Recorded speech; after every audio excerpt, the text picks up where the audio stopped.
안녕하세요. 민수기 16장입니다.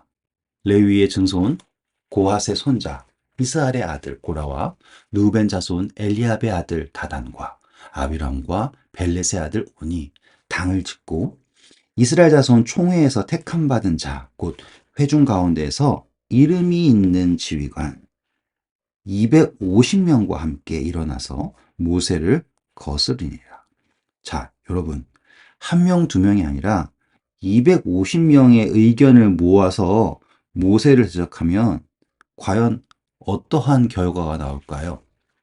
여러분, 요즘에 선거철이어서 다 한 번쯤 생각해 보셨겠죠? 네. 지금 모세는 절대절명의 위기에 처했어요. 그리고요, 이 고라와 다단, 이 아비람이 내세운 논리가 아주 뭐라고 할까요? 나빴어요. 한번 읽어볼게요. 그들이 모여서 모세와 아론을 거슬러 그들에게 이르되 너희가 분수에 지나도다. 회중이 다 각각 거룩하고 여호와께서도 그들 중에 계시거늘 너희가 어찌하여 여호와의 총회 위에 스스로 높이느냐. 야, 지금 모세와 아론의 지도력에 대한, 그쵸? 그 권한에 대하여서 전면적인 도전을 합니다. 그러면서 누구의 이름을 파는가? 바로 여호와의 이름을 판다라는 거죠. 다 각각 거룩하다. 여러분, 요 이야기 잘 기억하셔야 돼요. 왜냐하면 이 정신 자체가 사단의 정신이기 때문이에요. 잘 기억하시고서 읽어보시면 될 거예요.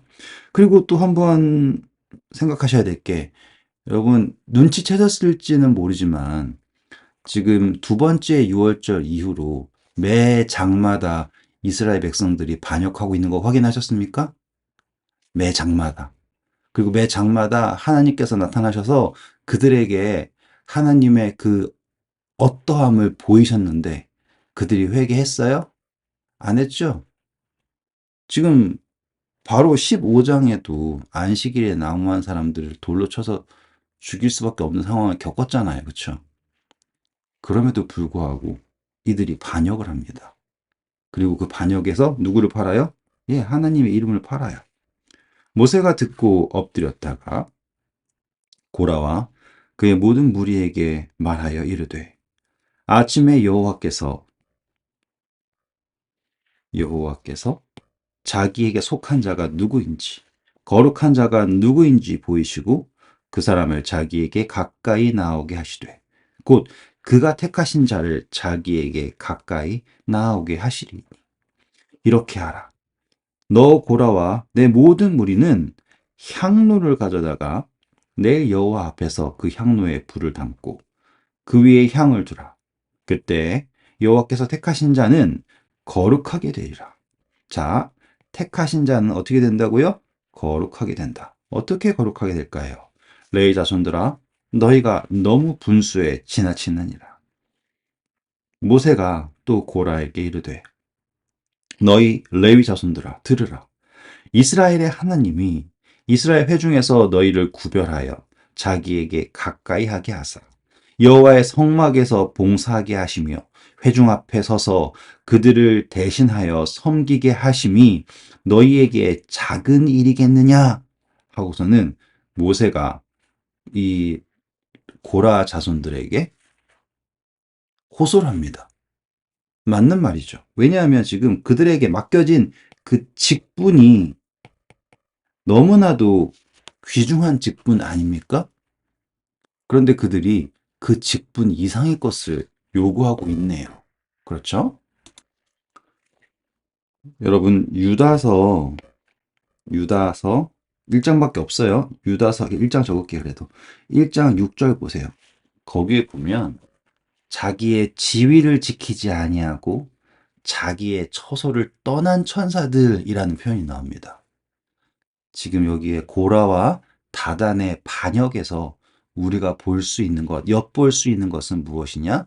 바로 하늘에서 하나님을 배역하고 떠난 자기의 직분 이상의 것을 바라보고 스스로를 높이기를 원했던 모두가 다 하나님 앞에서 거룩하다가 외치면서 예수 그리스도를 거역한 사단과 그 천사들의 이야기가 이 고라와 다단의 반역에서 네, 이렇게 뭐라고 할까요? 우리가 엿볼 수 있다라고 생각하시면 이 이야기가 상당히 흥미롭게 다가올 거예요. 한 번 더 살펴볼게요. 하나님이 너와 내 모든 형제 레위 자손으로 너와 함께 가까이 오게 하셨거늘 너희가 오히려 제사장의 직분을 구하느냐? 이를 위하여 너와 너희 무리가 다 모여서 여호와를 거스르는도다. 아론이 어떠한 사람이기에 너희가 그를 원망하느냐? 모세가 엘리압의 아들 다단과 아비람을 불러 사람을 보냈더니 그들이 이르되 우리는 올라가지 않겠노라. 지금 그들의 태도가 보이죠? 모세의 말을 듣고자 하지 않는 거예요. 내가 우리를 젖과 꿀이 흐르는 땅에서 이끌어내어. 지금 이 사람들의 정신이 보이시죠? 애굽을 뭐라고 얘기합니까? 젖과 꿀이 흐르는 땅이라고 얘기해요. 거기서 이끌어내어서 광야에서 죽이려 함이 어찌 작은 일이기에 오히려 스스로 우리 위에 왕이 되려 하느냐. 이뿐 아니라 내가 우리를 젖과 꿀이 흐르는 땅으로 인도하여 드리지도 아니하고 밭도 포도원도 우리에게 기업으로 주지 아니하니 내가 이 사람들의 눈을 빼려느냐. 우리는 올라가지 아니하겠노라. 모세가 심히 노하여 여호와께 여짜오되 주는 그들의 헌물을 돌아보지 마옵소서. 나는 그들의 나귀 한 마리도 빼앗지 아니하였고 그들 중에 한 사람도 해하지 아니하였나이다 하고 이에 모세가 고라에게 이르되 너와 너의 온 무리는 아론과 함께 내일 여호와 앞으로 나아오되 너희는 제각기 향로를 들고 그 위에 향을 얹고 각 사람이 그 향로를 여호와 앞으로 가져오라. 향로는 모두 250개라. 너와 아론도 각각 향로를 가지고 올지니라. 그들이 제각기 향로를 가져다가 불을 담고 향을 그 위에 얹고 모세와 아론과 더불어 회막 문에 서니라. 여러분, 이 향로를 가지고 온다라는 것 자체가 얼마나 대단한 자신감일까요? 마치 미스 코리아 선발 대회처럼 자기 생각에는 자기가 모세랑 아론보다는 낫다고 생각했겠나 했나 보죠? 하나님이 자신들을 택하실 거라는 확신을 어떻게 가졌을까요? 고라가 온 회중을 회막 문에 모아놓고 누가 모았어요? 고라가 모았습니다. 그런데 신기하죠? 온 회중이 고라의 말을 듣고 있네요. 여러분 이걸 놓치지 마세요. 지금 온 회중의 마음은 혹시라도 모르지만 고라가 택함 받았기를 원해요. 왜냐하면 고라는 백성들이 원하는 말을 해주는 사람이잖아요. 아시죠? 모세와 아론은 하나님의 말씀을 말하는 사람이지만 고라는 백성의 말을 들어주는 사람이니까 회중들이 고라의 말을 듣고 다 모입니다. 그 두 사람을 대적하려 하매 여호와의 영광이 온 회중에게 나타나시니라. 여호와께서 모세와 아론에게 말씀하여 이르시되 너희는 이 회중에게서 떠나라. 내가 순식간에 그들을 멸하려 하노라. 지금 몇 번째예요, 대체? 하나님이 이 사람들을 다 멸해야 된다. 라고 말씀하신 게 지금 대체 몇 번째입니까? 그 두 사람이 엎드려 이르되 하나님이여 모든 육체의 생명의 하나님이여 한 사람이 범죄하였거늘 온 회중에게 진노하시나이까. 여호와께서 모세에게 말씀하여 이르시되 회중에게 명령하여 이르기를 너희는 고라와 다단과 아비람의 장막 사방에서 떠나라. 자, 여기서 우리는 볼 수 있는 거 뭐 있어요? 네, 바벨론에서 나와라 라고 하는 것과 연결시킬 수 있겠죠? 네, 무너졌도다 풍선 바벨론이여 거기서 나와라. 그 진노의 포도주의 잔에 동참하지 말아라. 이런 것과 연결시키실 수 있어야지 성경을 이렇게 올바른 안목을 갖고 읽을 수 있게 되는 거예요. 모세가 일어나 다단과 아비람에게로 가니 이스라엘 장로도 따라갔더라. 신기하게도 하나님은 떠나라고 했는데 모세는 오히려 다단과 아비람에게로 갑니다. 왜요? 구원하려고요. 다음입니다. 모세가 회중에게 말하여 이르되 이 악인들의 장막에서 떠나고 그들의 물건은 아무것도 만지지 말라. 그들의 모든 죄 중에서 너희도 멸망할까 두려워하노라 하매. 제가 아까 말씀드린 것 같죠? 바벨론에서 나와라. 무리가 고라와 다단과 아비람의 장막 사방을 떠나고 다단과 아비람은 떠났습니까? 아니죠. 그들의 처자와 유아들과 함께 나와서 자기 장막 문에 섰습니다. 담대한 거예요. 모세가 이르되 여호와께서 나를 보내사 이 모든 일을 행하게 하신 것이요 나의 임의로 함이 아닌 줄을 이 일로 말미암아 알리라. 자, 예수님도 내 뜻을 행하러 온 것이 아니라 아버지의 뜻을 행하러 왔다라고 말씀하신 것 여러분 한 번쯤 보셨죠? 요한복음에서요, 그렇죠? 이런 것들을 연결시킬 수 있어야지 되는 거예요.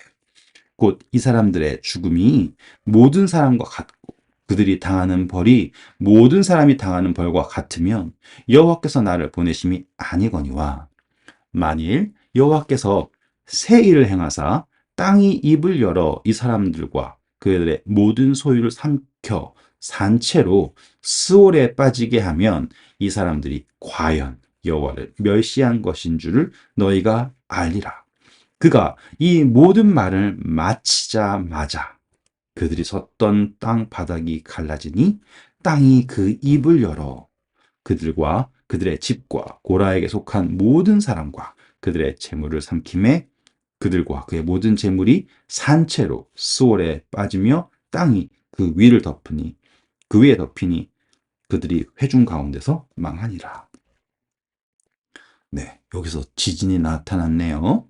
근데 여러분 여기서 아이고 지진으로 사람들이 죽었구나 이것만 보지 마시고 고라와 그에 속한 모든 사람들의 재물, 사람들과 재물이 땅에 삼켜졌다. 반대로요.